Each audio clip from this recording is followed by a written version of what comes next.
단정하고 평안한 교회, 단정하고 평안한 교회, 단정하고 평안한 교회. 단정하고 평안한 교회. 오늘 아침 은혜 나누고자 할 말씀 제목입니다.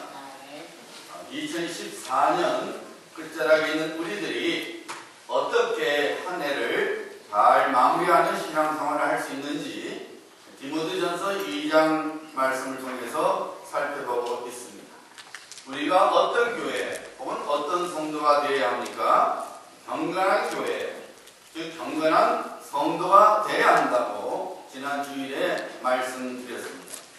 경건한 교회는 하나님의 능력과 함께 하심을 믿는 믿음을 가진 교회라고 했습니다. 경건한 성도는 구원의 믿음뿐만 아니라 하나님의 능력과 역사하심을 믿는 믿음을 가진 성도라고 했습니다. 우리는 하나님의 간섭하심 속에 늘 살고 있음을 믿어야 합니다. 비록 우리 눈에 보이지 않고 비록 우리 귀에 들리지 아니하여도 우리는 여전히 하나님의 은혜 속에 살고 있으며 하나님의 시간이 이르면 하나님의 구원을 보게 되는 것을 믿는 믿음을 갖고 살아가야 합니다. 하박국 선지자가 고백했지요. 비록 무화과 나무가 무성치 못하니 포도나무에 열매가 없습니다. 감람나무에 소출이 없습니다. 밭에 먹을 것이 없습니다. 우리의 양이 없으며 외양간에 소가 없을지라도 나는 여호와로 말미암아 즐거하며 나의 구원의 하나님으로 말미암아 기뻐하리로다. 바로 이 믿음의 고백을 하는 성도, 교회가 경건한 교회요, 경건한 성도입니다. 이 믿음으로 2014년을 잘 마무리 짓는 성도가 되시기를 그리스도 예수 이름으로 축복합니다. 오늘 본문 말씀을 통해서 사도 바울은 우리들이 경건한 교회뿐만 아니라 단정한 교회 그리고 평안한 교회가 되어야 한다고 선포하고 있습니다. 우리 모두가 단정한 교회가 되어야 하는데 어떻게 사는 것이 단정한 교회가 되는 것인지 먼저 생각해 보고자 합니다. 오늘 본문 말씀에 나오는 단정함은 디모데전서 3장 2절에도 나오고 그리고 디도서 2장 7절에 나오는데 오늘 본문 말씀과 함께 신약에서 딱 3번만 나옵니다.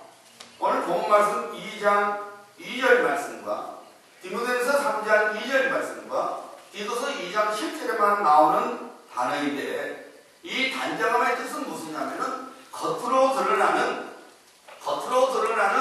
성도의 고상한 품성과 도덕적인 덕행을 의미합니다. 그래서 여러분 영어 성경에 보면은 이 단정함을 holiness, 거룩함으로 번역되어 있습니다. 세상 사람들과 구별된 생활이 단정한 생활, 거룩한 생활이라는 것입니다. 예수 그리스도를 주와 구주 모시로 사는 하나님의 자녀는 겉으로 드러난 생활 태도가 이 세상 사람들과 구별되어져야 합니다. 어느 할아버지가 손자에게 이런 이야기를 해주었습니다. 옛날에 사당 선생님이 사명제를 가르쳤습니다. 어느 날 사당 선생님이 사명제에게 차례대로 장래 희망을 말해보라고 했습니다. 제일 마련이 말하기를 선생님, 스승님, 저는 커서 나중에 정승이 되고 싶습니다. 그러니까 사장 선생님이 그 말을 듣고 아주 흡족해하면서 그럼 그렇지 하고 마령을 칭찬했습니다. 둘째는 커서 장군이 되고 싶다고 말하니까 역시 사장 선생님이 기분 좋아하면서 그래 하면서 아주 매우 흡족한 표정을 지었습니다. 막내도 물었습니다. 그러니까 막내가 잠시 생각이 잠기더니 이렇게 말했습니다. 저는 장래 희망은 그만두고 개똥 3개가 있었으면 좋겠습니다. 그 말을 들은 사장 선생님이 언짢았습니다. 무슨 말이냐? 뭐 하려고? 막내가 말합니다. 큰형은 글도 안 읽으면서 나보다 글도 안 읽는데 글들을 싫어하는데 나중에 정승이 된다고 하니까 개똥 하나를 먹여주고 싶고요.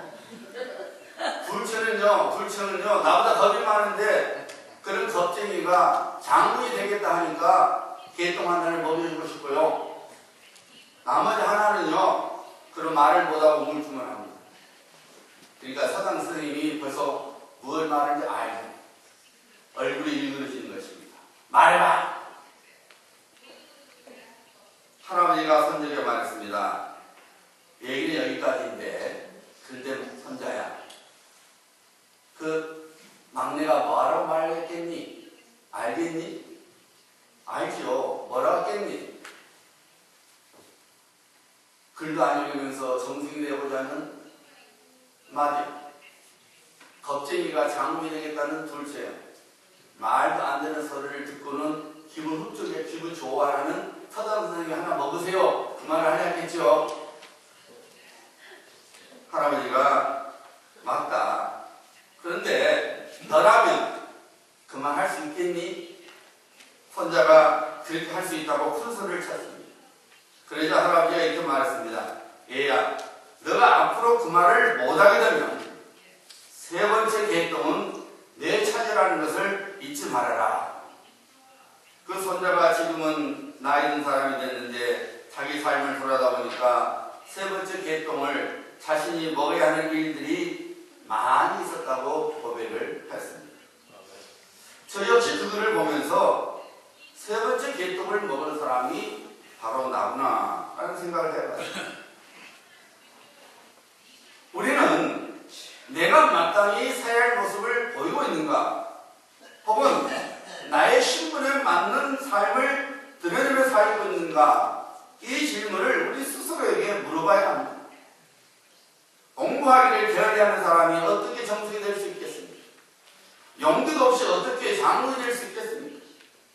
자기 신분에 맞는 성품과 생활 모습을 갖추어야 합니다. 만약 그렇지 못했다면 우리 모두는 세 번째 계통을 먹어야 할 사람이라고 합니다. 여러분, 우리가 좋은 부모가 되고자 한다면 좋은 부모로서도 갖춰야 할 품성이 있어야 됩니다. 사랑과 희생은 없고 자기 욕심만 챙겨든다면 이 사람은 결코 좋은 부모가 될 수 없지. 좋은 자녀가 되고자 한다면 그 사람은 부모에 대한 존경과 순종하는 모습을 갖고 있어야 합니다. 부모를 우습게 여기는 사람이 어떻게 좋은 자녀가 될 수 있겠습니까? 좋은 친구 혹은 좋은 이웃이 되고자 하는 사람은 친절과 관용과 헤아림을 갖고 있어야 합니다.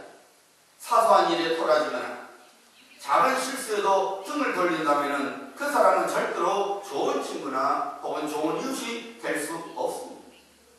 세 번째 계통을 먹지 않으려면 내가 마땅히 가져야 할 품성과 생활 태도를 가져야 합니다. 바로 이것이 단정함입니다. 사랑하는 성도님들, 우리 그리스도인은 이 세상에서 어떤 마음으로 그리고 어떻게 살아갈 것인가 하는 이 질문은 매우 중요합니다. 예수 믿는 사람으로서 교회 안에서뿐만 아니라 교회 밖 세상 생활에서 예수 믿는 자의 모습이 드러나야 합니다. 이미 지난주에 말씀드린 대로 우리 한 사람 한 사람은 하나님의 거울입니다. 이 세상 사람들은 우리를 통해서 하나님을 보게 됩니다. 우리가 이 세상에서 어떤 모습을 보이냐에 따라서 하나님께서 짱이 될 수도 있고 아니면은 꽝이 될 수 있다는 말입니다. 많이 보니까 광고 카탈로그를 매우 빈번하게 보내는 것이 매시스더라고요. 다른 디파트먼트는 스토어에 잘 안 보내는데 하여튼 매시스는 제가 보니까 거의 매일 보내는 것 같아요. 거의 매일 보내는 것 같아요.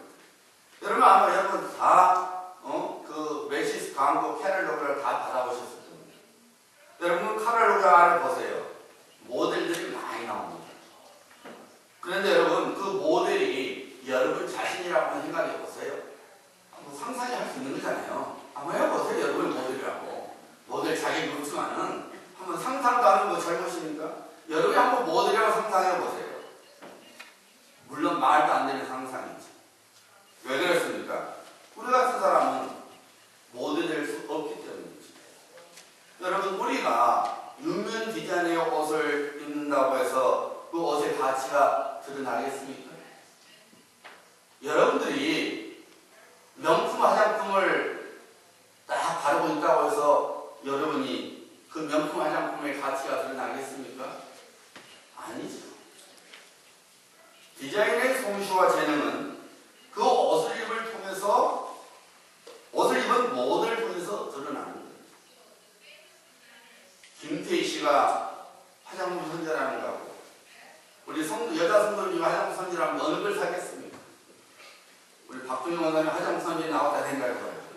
한쪽이 김태희가 나와. 김태희가 누군지 아시죠? 혹시 모르시면 그냥 대한민국에서 매우 예쁜 배우 중에 한 사람을 생각하면 돼요. 보나마나 김태희 씨가 선전하는 거 사죠. 그렇지 않습니까? 아무리 옷이 좋아도 그 옷을 통해서 옷을 자태를 보일 수 있는 그 모델을 통해서 옷의 가치가 다른 사람들에게 알려집니다. 성경은 증거하고 있습니다. 우리는 그냥 만드신 바라. 우리가 한 사람 한 사람이 하나님의 작품이라는 것입니다. 결국 하나님께서 어떤 분이신가를 드러내는 것은 우리 한 사람 한 사람에게 달려있다 그 말입니다. 다르게 말씀드리면 우리 한 사람 한 사람이 하나님의 모델입니다. 우리가 교회 안에서나 교회 밖에서 어떤 인생을 살아가느냐에 따라서 하나님께서 이 세상으로부터 인정을 받거나 혹은 인정받지 못하게 되는지 결정이 나는 것입니다. 물론 하나님은 그렇지 않으십니다. 그러나 이 세상은 우리를 통해서 하나님을 보기 때문에 우리를 통해서 좋은 하나님, 살아계신 하나님, 능력의 하나님으로 세상 사람들에게 보이든지 아니면 우리 때문에 별 볼 일 없는 하나님, 죽은 하나님, 아무런 힘도 못 걸치시는 하나님으로 보이든지 그렇게 결정이 난다 그 말입니다. 우리를 통하여 이 세상 사람들이 예수 믿는 사람들은 저렇게 말을 하는구나. 예수 믿는 사람들은 저런 상황 속에서도 기뻐하고 감사하는구나. 예수 믿는 사람들은 예수 믿는 사람들의 행복이 저런 것이구나. 라는 은혜스러운 일들이 우리를 통해서 일어나야 하는 것입니다. 사랑하는 성도님들, 여러분들 모두는 그래서 예수 안에서 구원받은 하나님의 자녀들이요 하나님의 사람입니다. 이 세상은 그런 우리를 가리켜서 예수 믿는 사람, 크리스천이라고 부릅니다. 그런데 한번 우리는 진지하게 우리 스스로에게 물어봐야 합니다. 내가 크리스천 부모로서 살고 있는가? 내가 크리스천 자녀로서 살고 있는가? 내가 크리스천 시부모요, 내가 크리스천 며느리로서 살고 있는가? 내가 크리스천 친구인가? 만약 우리들이 예수님을 안 믿는 불신자들보다 더 모렴치하고 더 무정하고 더 인색하고 더 무례하다면 어떻게 불신자들이 하나님께로 올 수 있겠습니까? 우리의 모렴치 때문에, 무정함과 인색함과 무례함 때문에 하나님마저 덩달아 그런 하나님으로 추락되고 마는 것입니다. 다들 그렇지요. 시어머니가 그렇고 며느리 다 그렇지요. 그렇게 말해서만 예수 믿는 시어머니는 다른 이 세상에 예수 안 믿는 시어머니하고는 달라요. 예수 믿는 며느리는 예수 안 믿는 며느리하고는 뭔가 달라야 되는 거예요. 예수 믿는 부모는 예수 안 믿는 부모하고는 뭔가는 달라야 되는 거예요. 예수 믿는 자녀는 예수 안 믿는 자녀보다 뭔가가 달라야 합니다. 단정한 성도는 삶 속에서 그리스도인됨을 드러내는 사람입니다. 자신의 삶 속에서 하나님께서 다른 사람들로부터 높임을 받게 하는 사람입니다.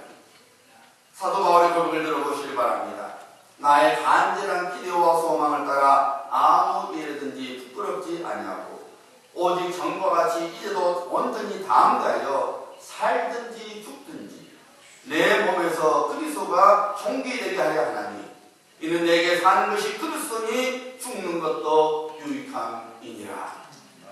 자신의 삶 속에서 오직 예수 그리스도께서만 존귀한 분이 되기를 소원하는 고백입니다. 심지어 죽는 것도 주님께서 존귀하게만 되기만 한다면 그 죽음마저도 자기에게는 유익하다는 것입니다. 여러분, 철저하게 예수 그리스도를 존귀한 분으로 드러내고자 하는 바울의 신앙을 보게 되는 것입니다. 사랑하는 여러분, 우리가 하나님의 자녀로서 가시적인 삶을 살자는 것이 절대로 아닙니다. 없어도 있는 척, 몰라도 아는 척, 슬퍼도 기쁜 척 등등 이렇게 거짓되게 살자는 말이 아닙니다.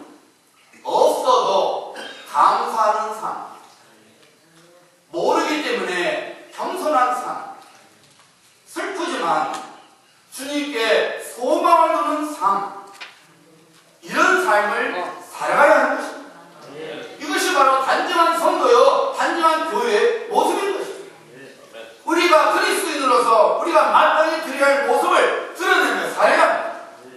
우리들이 예수를 믿는 사람인 것을 불신자들에게나 다른 믿음의 형제자매들에게 우리의 삶의 모습을 통하여 보여주어야 합니다. 우리가 안 믿는 사람에게나 안 믿는 사람에게나 하나님의 모델됨을 깨닫고 모델답게 살아가야 합니다. 우리 모두가 단정한 교회요, 단정한 성도가 되도록 이 시간에 결단을 내려야 합니다. 단정한 교회가 되기 위해서는 여러 가지 삶들을 필요하겠지만은 이 한 가지만큼은 꼭 이루었으면 좋겠습니다. 그것은 단정한 교회, 단정한 성도로서 우리 모두가 서로에게 좋은 사람이 되어야 한다는 것입니다. 서로에게 실만한 그늘이 되어주는 성도가 되어야 합니다. 도움의 손을 필요할 때에 도움의 손을 벌려주고 도움을 필요할 때에 도움을 받는 그런 성도가 되어야 합니다. 서로 소원과 문제 등을 위하여 한 마음으로 기도해주고 위로해주고 주의 말씀으로 공면해주는 좋은 친구요 이웃이 되어야 합니다.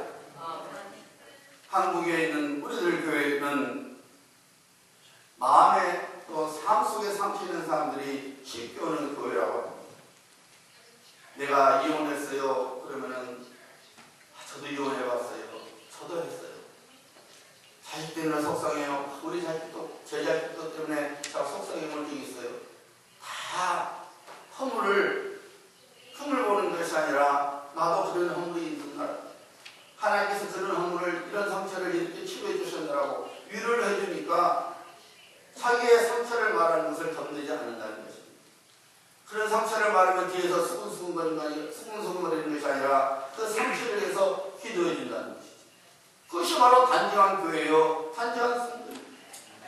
앞에서는 아이고 그래요 그리고 뒤에 가서 아이고 혼자 벗은 다 내더만은 자식이 속상인데 남편이 그런데 이런 허물을 보는 그리스도인들이 얼마나 많이 있는지 모르겠어요. 우리 노벨교회 성도들은 절대로 그래서는 안 돼요. 남의 상처를 말했을 때에 그 상처가 내 상처인 것처럼 아파하고 기도해주는 성도가 돼야 됩니다. 그것을 자랑거리 무슨 자랑거리라고 동네방네 나팔 부는 것이 아니라 정말 하나님께 기도할 때에 하나님 우리 교인 중에 이런 아픔이 있는데 이런 상처가 있는데 하나님 만져주시고 치료해 주시옵소서. 하나님의 살아계심을 보여주시옵소서. 이런 성도가 되어야 된다 그 말입니다. 누군가에게 좋은 성도, 누군가에게 좋은 이웃, 좋은 친구가 되어주는 것이 바로 단정한 성도의 모습인 것입니다. 사랑하는 여러분, 우리 예수님께서 왜 인간으로 오셨을까요? 이왕이면은 하나님의 아들로서 정말 우리의 상상을 뛰어넘는 멋진 모습으로 아니면 굉장한 모습으로 오실 일이지 왜 하필이면은 죄인처럼 인간으로 이 땅에 오셨을까요? 우리 예수님께서는 우리에게 좋은 분으로 오시기를 원하시기 때문입니다. 우리처럼 인간이 되셔서 우리 아픔을 아시는 분, 우리의 연약함을 이해하시는 분으로 우리에게 다가오시기를 원하셨던 것입니다. 그리고 하나님을 우리에게 알려주시기를 원하셨습니다. 하나님의 모델로서 이 땅 위에서 사셨습니다. 한 번에 제자 중에 하나인 빌립이 하나님 아버지를 보여달라고 예수님께 말을 걸렸죠. 우리 예수님께서 뭐라고 그랬습니까? 빌립아, 내가 이렇게 오래 너희와 함께 있으되 너가 나를 알지 못하느냐? 나를 본 자는 아버지를 보았거늘 어찌하여 아버지를 보이라 하느냐? 예수님은 예수님의 그 육신의 삶 속에서 하나님 아버지를 보셨다는 것입니다. 여러분, 우리가 진실로 그리스도 예수 안에 있는 하나님의 자녀라면 우리 예수님께서 행하셨던 삶을 살아가야 합니다. 나의 사랑과 기도, 나의 관심과 배려를 필요하는 성도들에게 그리고 다른 사람들에게 나누며 살아야 합니다. 하나님의 사랑을 먹고 마시는 성도가 담을 쌓고 마치 혼자 사는 것처럼 사는 것은 잘못된 것입니다. 받은 바 사랑을 다른 사람들에게 나눠줄 줄 알고 다른 사람의 사랑도 받을 줄 아는 성도가 되어야 합니다. 사랑하는 성도님들, 좋은 성도가 되도록 열심을 내시길 바랍니다. 여러분의 손과 발을 통하여 여러분들이 하나님의 모델됨을 드러내시길 바랍니다. 우리가 믿는 하나님이 멋진 하나님 되심을 다른 사람들에게 보여주는 성도가 되어야 합니다. 여러분들이 모르는 사이에 누군가가 이 세상을 살아가는 힘과 이유를 얻는 일이 있도록 주님의 손과 발이 되어야 합니다. 이것이 바로 단정한 교회요, 단정한 성도입니다. 두 번째로 사도 바울은 우리가 평안한 교회, 평안한 성도가 되어야 한다고 말씀하고 있습니다. 오늘 본문 말씀에서 나오는 평안이라는 이 말은 마음의 평안을 의미합니다. 바깥에서 일어나는 일들이 무엇이든지 간에 마음속에는 잔잔한 평안한 상태가 있는, 평안함이 있는 것을 의미합니다. 여러분, 아이들이 많은 집과 아이들이 적은 집은 차이가 있죠. 아이들 성품상 가만히 있지 못하기 때문에 아이들이 많은 집은 시끄럽죠. 요람 법석을 떨지. 한국은 거의 아파트에서 살잖아요. 그럼 애들이 막 뛰면은 쿵쿵쿵 거리니까 아랫집에서 시끄럽다고 뒷바퀴로 쿵쿵쿵 말했지가 좀 애들 좀 진정시키라고. 한국은 그런 일 때문에 얼굴 붓는 일이 굉장히 많더라고요. 굉장히 많더라고요. 좀 참아주면 되는데 또 한국 부모님들은 또 자기 자식 뛰면은 또 나도 아이고 기쁘다, 아이고 귀엽다. 자기 눈이 귀엽지 남 눈이가 귀엽나. 좀 가르쳐야 되는데 안 가르쳐요. 기죽인다고. 우리 제발 젊은 얼마들 여러분 자녀 그렇게 키우지 마세요. 귀 하나도 안 죽어. 똑바로 키워요. 야단도 치고 절제를 시켜야지. 여러분 손자 할아버지도 마찬가지예요. 여러분 눈에 손자 손녀지 다른 사람 눈에는 아니에요. 여러분 이게 좀 절제를 시킬 줄 알아요. 근데 어쨌든 간에 자식이 많으면 시끄러워요. 얘들이 막 열아버서 떠다가 이제 잠들어가요. 그럼 집안이 조용해지죠. 그럼 엄마가 말하래요. 아이고 이제 좀 살겠다. 조용해서 좋네. 그럽니다. 그럼 여러분, 애들이 야단버섯 뛴다고 엄마가 얘들을 미워합니까? 저것들 넣다 좀 분리수거해줬으면 좋겠다. 그럽니까? 안 해요. 조용히 잠들어 있을 때나 야단버섯을 떨 때나 엄마의 눈에는 다 사랑스러운 자녀. 왜 그렇습니까? 그 마음속에 사랑하는 마음이 있기 때문에. 겉으로는 요양버섯을 떨고 조용해도 그거 상관없이 내 마음속에 자녀를 사랑하는 마음이 있기 때문에 자식이 뭘 해도 예쁜 거예요. 자식이 어떤 짓을 해도 여전히 좋은 거예요. 여러분, 우리가 삶이 그렇다고 말합니다. 우리는 바깥 사정 때문에 우리의 감정은 요동칩니다. 그것은 평안함이 아닙니다. 바깥이 어떻든지 간에 내 마음 속의 상태가 평안함이 있을 때에, 내 마음이 평안한 상태가 있을 때에 바로 그것이 평안함을 말합니다. 월남전에서 포로가 된 미국 명사들이 애롭고 힘든 시간을 보내다가 살아남았는데 그들 중에 어떤 사람들은 갇혀있던 시간을 잘 이용했다 합니다. 어떤 포로들은 포로 수용소에서 기타 치는 법을 배웠다고 해요. 수용소 안에 뭔 기타가 있었겠습니까? 근데 포로 중에 기타를 잘 치는 포로가 있었는데 그 사람이 긴 막대기판에다가 이제 줄 몇 개를 달아놓고 가르쳐 주는 거지.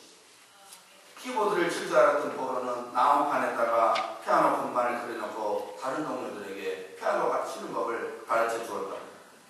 그들이 나중에 포로 수용소에서 나와서 그때 배운 기타 실력과 피아노 실력으로 훌륭한 연주자들이 되었다고. 어떤 포로는 포로 수용소를 동안에 매일같이 팔굽혀펴기 운동을 해서 나중에 4,500번에 팔굽혀펴기 세계 10기록도 세웠다.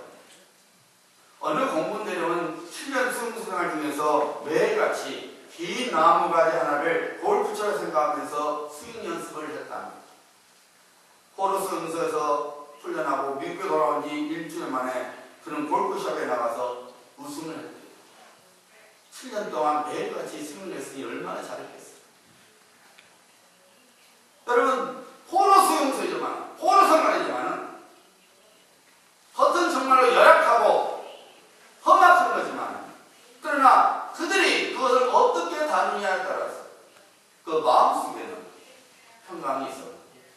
시간을 잘 이용했을 때에 그들은 나중에 그 시간을 잘 이용한 유익을 얻었다는 것이죠.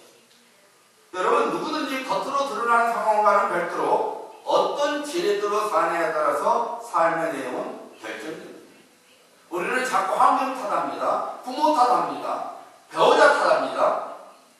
그러나 여러분, 그런 것 때문에 우리 삶이 자중이 되는 것이 아니라 어떤 상황이든 간에 내가 어떤 지혜들을 삼고 인생길을 걸느냐에 따라서 인생 내용이 달라진다 그 말입니다. 다시 말씀드리면 여러분, 평안한 생활은 환경보다는 내가 무엇을 붙잡고 사느냐에 달려있다 그 말입니다. 오늘 본문 말씀 여러분 자세히 보시기 바랍니다. 2절 한번 보시기 바랍니다. 2절 하반부를 보십시오. 이는 우리가 모든 경건과 단정함으로 고요하고 평안한 생활을 하려 함이라. 이렇게 나왔습니다. 우리가 경건한 생활 그리고 단정한 생활을 하면은 평안한 생활이 오게 되어 있다는 것입니다. 그러니까 경건과 단정이 원인이고 평안은 그 결과라는 것입니다. 우리들이 하나님의 능력과 하나님의 역사심을 믿고 살아가고 동시에 우리가 그리스도인됨을 겉으로 드러내며 살아갈 때에 우리는 평안한 성도요 평안한 교회를 세울 수 있다 그 말입니다. 우리로부터 평안을 빼앗아가는 것들이 우리 삶 속에는 늘 깔려 있습니다. 그런 것들은 언제든지 우리 속에 있는 평안을 빼앗아 가버리고도 남는 힘을 갖고 있죠. 우리의 평안을 이어가는 것들 중에 하나는 우울함과 의심의 감정이죠.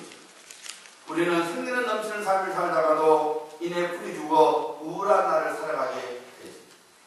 특별히 여자들은 쉽게 우울증에 빠지죠. 자녀들이 어렸을 때는 자녀를 키우느라고 정신없이 살다가 자기를 돌아보는 시간이 없지. 자녀의 장성에서 자기 품을 떠나게 되면은 그때 우울증이 오지.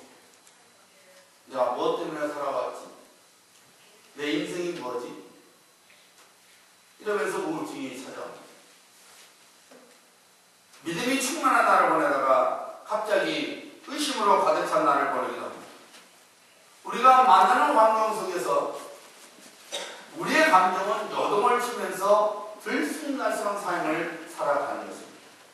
평소에는 세상에서 가장 멋진 그리스도인처럼 말하다가 막상 자신의 감정이 닫히면 그 멋진 그리스도인의 모습은 온데간데 없이 사라져 버립니다. 사랑하는 여러분, 평안은 하나님께서 어떤 분이신지에 달려있지 우리가 어떻게 느껴지는지에 달려있지 않습니다. 그래서 시편 125편은 노래하고 있죠. 여호와를 의뢰하는 자는 시온산이 여음지 아니하고 영원히 있습니다. 산들이 예루살렘을 두른 것 같이 여호와께서 그 백성을 지금부터 영원까지 두루시리로다. 사소한 일에도 흔들리고 요동치는 우리의 감정을 따라가지 말아야 합니다. 흔들림이 없는 영원하신 하나님을 붙잡아야 합니다. 하나님께서 마치 산처럼 나의 인생을 둘러싸 보호막을 치고 있는 것을 믿을 때에 우리는 평안 속에 들어가게 되는 것입니다. 왜 내 인생은 이렇게 꼬이는 거지? 라는 생각이 들 때에 우리는 잽싸게 피난처와 반석이 되시는 하나님을 바라봐야 합니다. 그 하나님을 의지해야 합니다. 최근에 제가 여러분 최일도 목사님 바퍼 또 아마 모르시는 분도 있지만 아시는 분들이 많이 있을 거예요. 그분이 애틀란타에 영성 수련회가 있다고 해요. 요즘 진작부터 문제가 되어 있었나 본데 최근에서야 어느 목사님이 보내주셔서 알게 됐는데 하는 짓이 이단이라고 해요. 수련을 영성 수련을 갔는데 성경책도 없어요. 기도도 없어요. 하나님의 말씀도 없어요. 화난 일이 있습니까? 예, 그러면은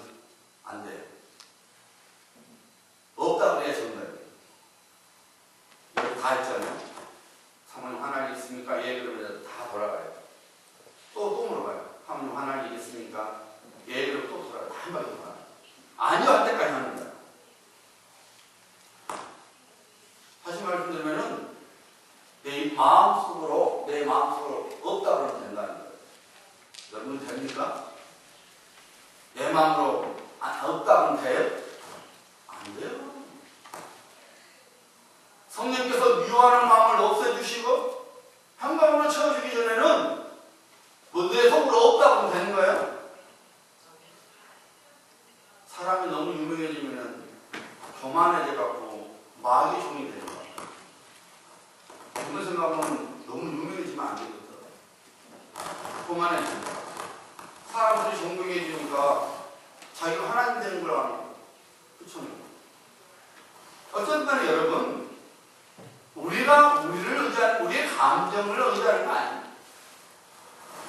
변함이 없으신 하나님의 문제, 신실하신 하나님을 우리가 의지해야 되는 것입니다. 그때 우리 마음속에 하나님 주시는 평강으로 채워집니다. 우리에게서 평안을 빼앗아는 것은 아픔과 고난입니다. 다모클레스의 칼이라는 말이 있습니다. 그리스의 신화 중에 하나로서 우리 인생을 설명해 주는 말입니다. 사람들은 권세를 좋아합니다. 권세만 있으면 인생이 행복해질 거라고 생각을 하지. 이 다모클레스는 드오니시오스의 왕의 신하인데 모든 사람이 부러워하는 왕의 자리가 어떤 자리인지를 설명해 주었는데 그가 이렇게 말했습니다. 왕의 자리란 이런 겁니다 하면서 말합니다. 큰 시뻘건 칼이 하나 있는데 그 큰 시뻘건 칼을 머리칼 하나로 딱 메어놓고 위가 있다는 거예요. 왕의 자리 위에. 그리고 앞에는 산의 진매가 자리에서 잔치를 벌이고 있다는 것입니다. 여러분 한번 상상해 보세요. 여러분 머리 위에 시퍼런 칼날이 있는데 그것이 머리칼 하나에 달렁달렁 매달려 있어요. 앞에가 산의 진매가 깔렸다 할지라도 여러분 행복이 하겠어요? 언제 끊을 줄 몰라서 내 몸이 동강날 줄 모르는데 누가 끈을 가지고 행복해야겠습니까? 왕의 자리가, 권세가 그렇다는 것입니다. 우리 인생이 그렇다는 것입니다. 여러분 우리는 인생의 아픔과 고난을 경험하게 되면 바로 다모클레스의 칼 같은 인생을 사는 것처럼 생각하게 됩니다. 인생의 아픔과 고난을 보고서 웃을 자가 누가 있겠습니까? 행복해할 자가 누가 있겠습니까? 짜증날 수밖에 없어요. 한숨 쉴 수밖에 없어요. 오만상을 쭈플 수밖에 없어요. 그런데 여러분 고린도전서 10장 13절은 이렇게 선포합니다. 사람이 감당할 시험밖에는 너희에게 당한 것이 없나니 오직 하나님은 믿고사 너희가 감당치 못할 시험당함을 허락치 아니하시고 시험당할 즈음에 또한 패할 길을 해서 너희로 능히 감당케 하시느니라. 우리가 인생의 시험을 만날 때, 인생의 문제를 만날 때, 인생의 곤란한 것을 만날 때에 하나님께서 그 인생의 곤란, 인생의 문제에 감당할 수 있을 만큼만 허용한다는 것입니다. 때로는 우리가 감당할 수 없을 때는 그 문제로부터 피할 길을 열어놓으신다는 것입니다. 여러분 이 말씀은 무슨 말입니까? 여러분 아픔과 고난 대신에 신실하신 하나님을 바라보라고 성경은 선포하고 있는 것입니다. 그러면 이제 그만하면 됐다라고 하나님께서 말씀하시는 때가 오는 것입니다. 사랑하는 성도님들, 이 세상에서 펼쳐지는 이 세상의 여러 가지 일들을 볼 때에 재정적인 압박과 육신의 아픔을 경험하게 될 때에 그리고 가까운 사람들과 활동을 인하여 우리 인생은 도대체 평안과는 아무런 상관없이 뜰하게 보여주게 됩니다. 마치 광야 속의 이스라엘 백성들처럼 불평할 수밖에 없고 염려할 수밖에 없습니다. 하지만 하나님께서는 우리에게 이렇게 말씀하십니다. 하나님께서 우리의 목자가 되시고 우리는 그의 양떼를 붙잡아라고 하시는 것입니다. 하나님께서 나의 목자 되심을 믿고 사는 생활이 경건한 생활입니다. 하나님의 능력과 하나님의 역사심을 믿는 것이기 때문에 내가 하나님의 양심을 믿고 사는 것은 단정한 생활입니다.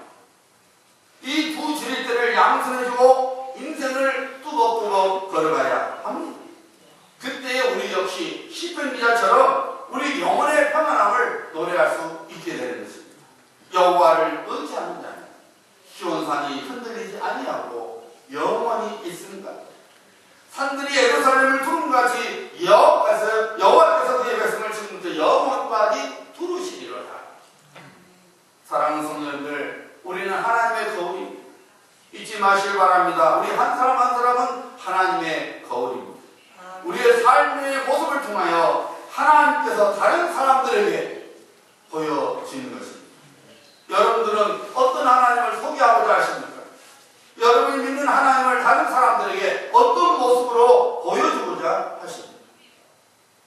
우리 모두 하나님께서 우리 인생의 목자 되심을 드러내야 합니다. 우리가 그의 양으로서 그의 보호하심과 돌보심과 공급하심 속에 살고 있는 것을 드러내야 합니다. 어떻게 드러낼 수 있습니까? 경건한 교회, 단정한 교회, 그리고 평안한 교회로서 살아가는 것입니다. 하루하루를 그렇게 살아가셔서 여러분의 삶이 하나님의 구원을 이룰 뿐만 아니라 여러분의 삶이 하나님께 영광이 되고 하나님께 기쁨이 되어야 합니다.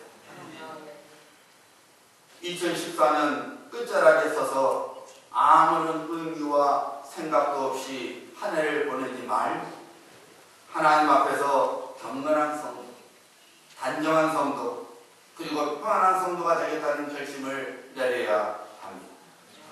하나님께서 반드시 그 사람을 통해서 그의 놀라운 일들을 펼쳐 나가는 것입니다. 여러분 모두가 그런 성도인들 되시기